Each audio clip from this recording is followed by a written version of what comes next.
المرطب اللي ممكن تستخدميه للبشرة الدهنية والمختلطة ومش بيسبب لمعان للبشرة. كملي الفيديو لغاية الآخر علشان تعرفي مميزات وعيوب المرطب ده.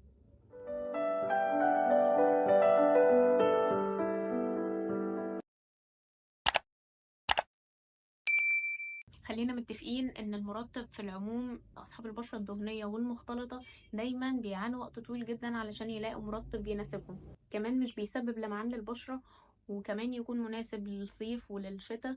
مش هطول عليكم اكتر من كده واقول لكم ايه المرطب اللي انا استخدمته الفترة اللي فاتت. المرطب القمر ده مرطب ليلاك.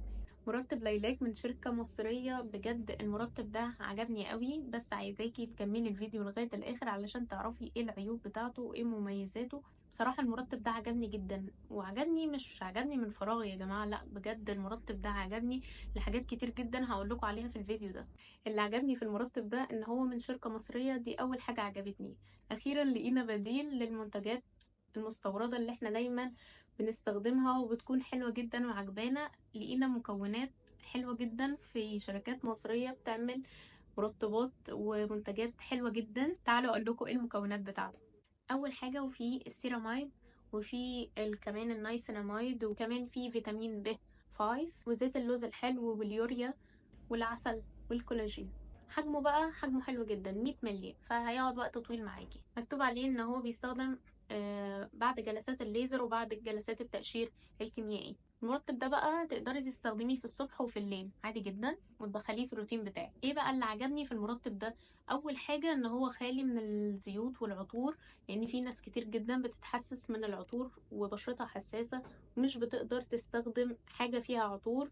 كمان انه خالي من الزيوت، فبالتالي مش هيسيب ملمس دهني على البشرة الدهنية والمختلطة اللي هي اكتر حاجة بتكرهها في حياتها، الملمس الدهني. وحلو بقى اوريكم ايه الملمس بتاعه.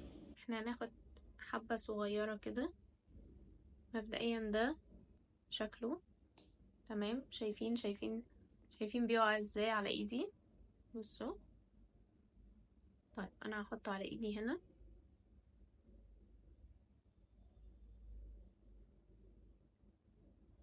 بصوا اندمج ازاي مع البشرة. بصوا بجد، ومش بيسبب لمعان للبشرة. تحفة بجد، عجبني قوي قوي قوي.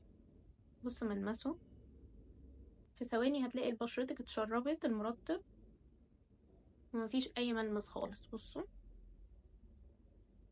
مفيش ملمس خالص لايه للمرطب. بصوا مفيش اي حاجة بجد. قبل ما اقول لكم مميزات المرطب ده، اوعي تكوني نسيتي تعملي لايك للفيديو ده وتعملي سبسكرايب للقناه. اول حاجه طبعا اللي بتميز المرطب ده انه مش بيسيب ملمس دهني زي ما قلنا، يعني بشرتك في ثواني هتتشرب، مش هتقعدي 100 سنه لغايه لما يتشرب. المرطب ده جل، بس اول ما تشوفيه هتلاقيه كريم، بس هو مش ملمس الكريم بالظبط، يعني اول ما بتحطيه بتمتص البشره على طول، ومش بيسبب اي ملمس دهني اطلاقا. قوامه خفيف جدا جدا، وتحس ان بشرتك فعلا مترطبة من غير ما تسبب اي ملمس دهني. ايه المختلف بقى في المرطب ده؟ المرطب ده بيصلح حاجز البشرة.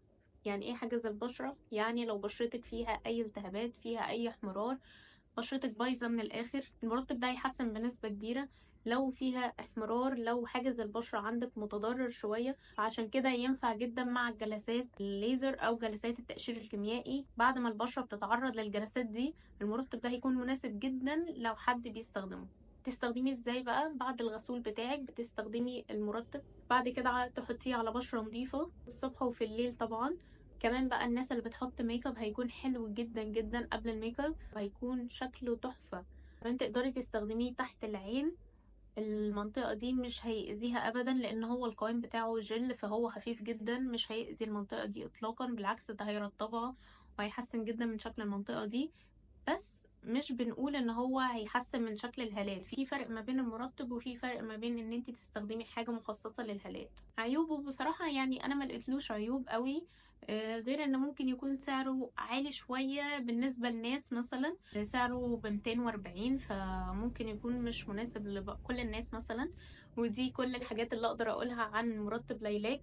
اتمنى يا رب يكون الفيديو عجبكم، ما تنسوش تعملوا لايك وشير وسبسكرايب للقناة. باي باي.